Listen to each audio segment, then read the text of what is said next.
影麦克风带你玩电影，小伙伴们大家好，我是看完电影就爱 BB 的玄酱。喜欢港片的诸位大侠应该都知道，香港影坛有双周一成之说。顾名思义嘛，就是指香港电影的黄金时期有3位殿堂级的影星，周润发、周星驰还有成龙。可能小伙伴们会觉得纳闷，在香港电影史上出现过无数能够独当一面的牛掰人物，为什么我们只说双周一成呢？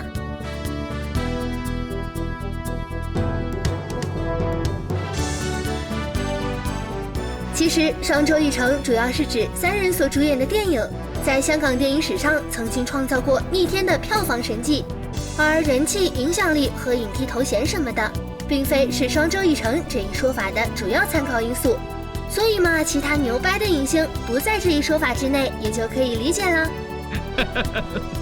厉害厉害。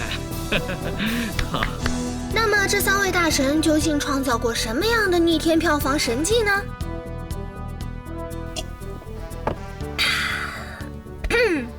请听玄酱跟你慢慢说来。别说这么多废话，你们想怎么样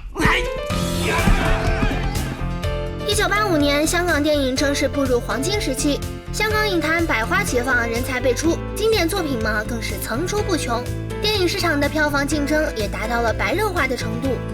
龙叔主演的4部电影，那可是霸占了当年票房的前4名，分别是《福星高照》《夏日福星》《警察故事》还有《龙的心》。这一年是香港电影史上的成龙年。你现在被捕了，你有权保持沉默。可能会有小伙伴们质疑《福星高照》和《夏日福星》严格来说是洪金宝的电影，龙叔顶多算是男二。其实2部电影在宣传时候都把成龙放到了和洪金宝同样重要的位置，虽然不敢说都是龙叔的功劳，但是凭借龙叔当时的影响力，对这2部电影的票房成绩的影响，那可绝对是至关重要的。而英叔当年的封神之作《僵尸先生》也只能够屈居第5。人分好人坏人，是分僵尸死士。人不只分好人坏人，还有男人跟女人呢。师傅说话，你插什么嘴啊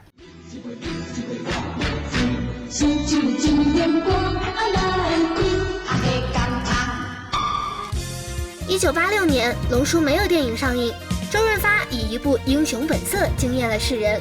本片不但占据了年度票房榜首，发哥也拿到了第1个金像影帝。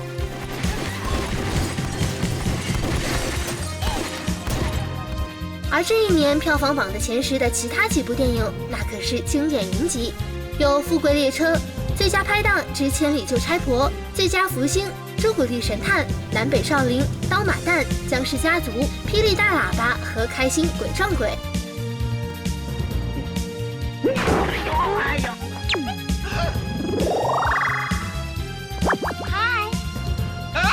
真可谓是众星捧月，发哥也在这一年奠定了自己在香港影坛上大哥大的地位。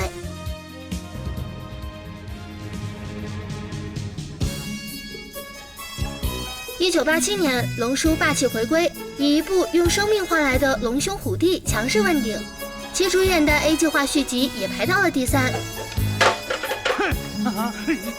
说，你们到底是什么人？不然我一斧子砍了！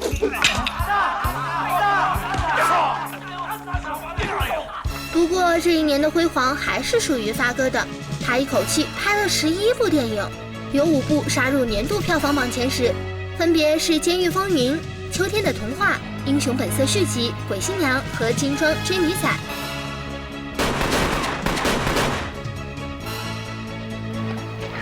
晚安。你给我站住！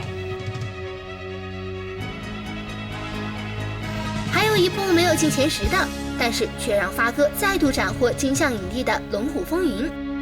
龙叔和发哥2人霸占了票房榜前10的7个位置，霸气的将《富贵逼人》、《东风秃鹰》、《倩女幽魂》、《灵幻先生》等等经典港片狠狠地甩在身后。这一年要不是龙叔威武，就成了发哥票房号召力的独秀之年啦。大脸还是你好。1988年到1989年，发哥以《八星报喜》和《赌神》实现2连冠。88年，龙叔的《警察故事续集》和《飞龙猛将》位列第2、第3名。发哥还有《老虎出更》名列第5，《富贵在逼人》、《鸡同鸭讲》、《霸王花》和《旺角卡门》等等经典港片，只有陪跑票房榜的份。跟这种大哥去死啊！而到了89年，《龙叔的奇迹》位列第2。发哥还有《阿良的故事》、《英雄本色3》和《喋血双雄》，分别位列第4、第7和第8名。小马，你答应过我的事，一定要做到。这一年陪跑的经典港片有新最佳拍档《富贵再三逼人》。1990年，龙叔和发哥均没有电影上映，周星驰凭借《赌圣》横空出世，江湖也从此尊称其为星爷。他的《赌侠》《无敌幸运星》也强势登陆年度票房榜前10。香港电影从此也多了一种电影类型，那就是无厘头喜剧。哎，这是谁？干什么 ？No no no no！ 发狠呢你！你干什么？抢继承舱！当然抢！这一年陪跑的经典港片有《新半斤八两》、《倩女幽魂2》、《天若有情》和《阿飞正传》等等。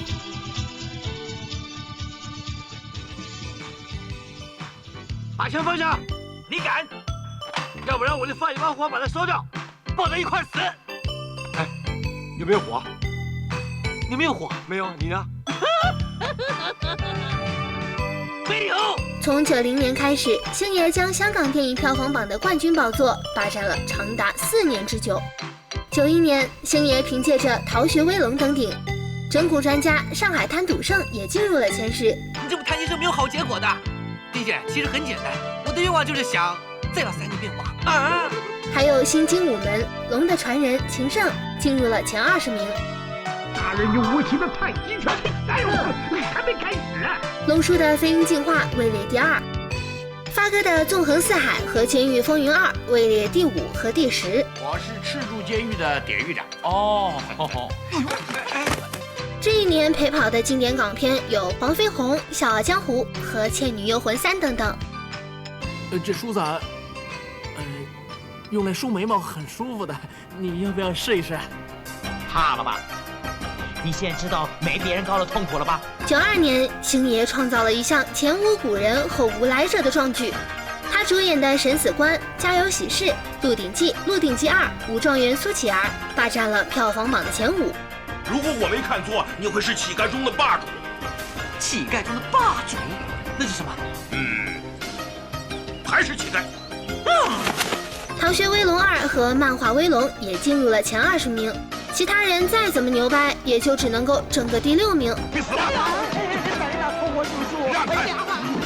还是发哥比较给力，以我爱钮文柴争到了第6。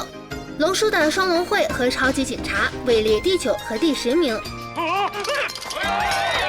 为什么不要扔嘛？起码他怕了。而《笑傲江湖2》《黄飞鸿2》《新龙门客栈》等等经典港片，只能够尴尬的陪跑票房榜。这一年嘛，也是不折不扣的周星驰年。公主，请接招。93年正值香港电影的武侠年，星爷与武侠喜剧《唐伯虎点秋香》再度夺冠。谁说没枪头就捅不死人？逃学威龙3位列第8。发哥这一年正在憋大招，未有作品上映。龙叔的《城市猎人》和《重案组》分别位列第4和第7名。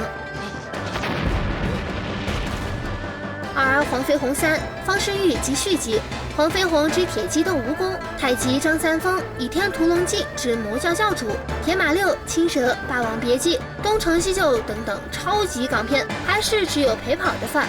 这一年，包括武侠、动作在内的各种题材类经典港片实在是太多了，寻酱在这里就不一一介绍了。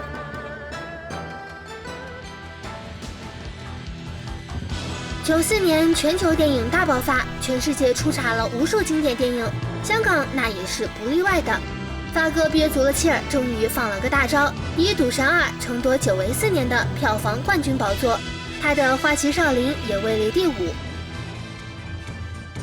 龙叔以《醉拳2》位列第2，星爷的《破坏之王》《九品芝麻官》位列第6、第7名。我又跳出来了，打我笨蛋！而新少林五祖、精武英雄、中南海保镖、东邪西毒、重庆森林等等一众经典港片，还是只有陪跑的份儿。95年，龙叔以《红番区》占据了年度票房榜首，《霹雳火》位居第2，星爷的《百变星君》名列第3，《大话西游》及续集分列第6和第8，《回魂夜》第10，假的。发哥的《和平饭店》位列第7。拍完本片，发哥也远赴了好莱坞。这一年开始，龙叔开启了3连冠的票房神迹。96年，龙叔以《警察故事4》实现了2连冠。星爷的《食神》《大内密探零零发》分列第2和第3。人见人爱。古惑仔前3部、黑侠冒险王等等经典港片依旧陪跑。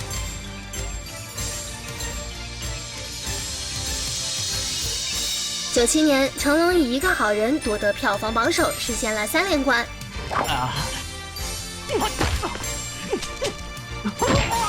星爷的《97家有喜事》《算死草》分列第4和第2名。黄飞鸿之西域雄狮、水碗火鸡、古惑仔之战无不胜等等经典港片还是陪跑。1998年，龙叔的《我是谁》位居第2，星爷的《行运一条龙》排第3。郑伊健、郭富城的《风云之雄霸天下》斩获了年度票房冠军，正式终结了双周一成对香港电影票房长达13年的统治。香港电影也在多种因素的影响下结束了辉煌的黄金时代。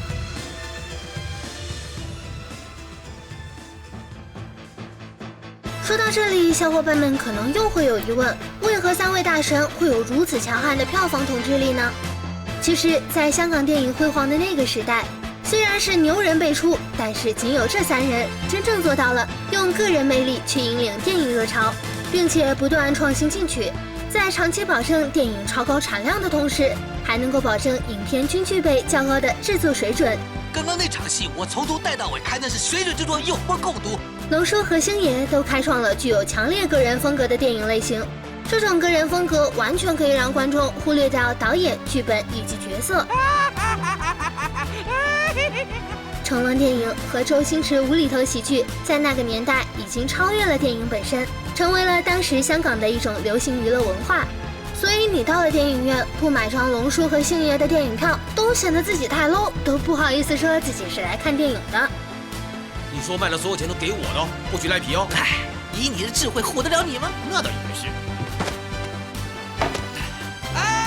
而发哥虽然也曾引领了黑帮枪战电影的风潮，但是他的个人风格与前面2尊大神正好相反。如果说龙叔和星爷的个人魅力是凌驾于剧本角色之上，跳出电影本身的一种大开大放的状态，那么发哥则是一种收的状态。他将个人魅力融入到所饰演的各种类型角色当中，让观众从发哥身上去感受其饰演的角色魅力，所以观众记住了他的很多经典角色。正因如此，发哥也拿了不少的影帝。当然啦，香港影坛有实力的影帝多了去，但像发哥这样能够在商业和文艺2方面都能均衡的人才，恐怕再也找不出第2个了。好了，放在，不要再扔了，不要扔了，我叫你不要扔了，我今天不打你，我是你儿子。双周一成雄霸香港电影票房榜长达13年，他们的成功也绝非偶然。龙叔和星爷的辛酸史就不必再赘述。这位大哥，你在哪儿学的戏啊？我没学过戏。哎呀，你真是天才！你用点心做就行了。发哥自电视剧《上海滩》爆红之后，跨入电影界的前10年，也曾被媒体批评为票房毒药。我要争一口气，不是想证明我了不起，我是要告诉人家我失去的东西，我一定要拿回来。但是也正是这些人生的坎坷经历，才真真正正的磨砺出了这些牛掰的香港电影人，因为他们更懂得珍惜成功的来之不易，越是成功就越发努力，所以才有了双周一成的影坛神话和香港电影的繁荣辉煌。好啦，本期节目就到这里啦！如果小伙伴们发现权酱说漏了什么，欢迎在视频下方留言补充哦。关注、点赞、转发来一波，权酱打卡下班喽，谢谢。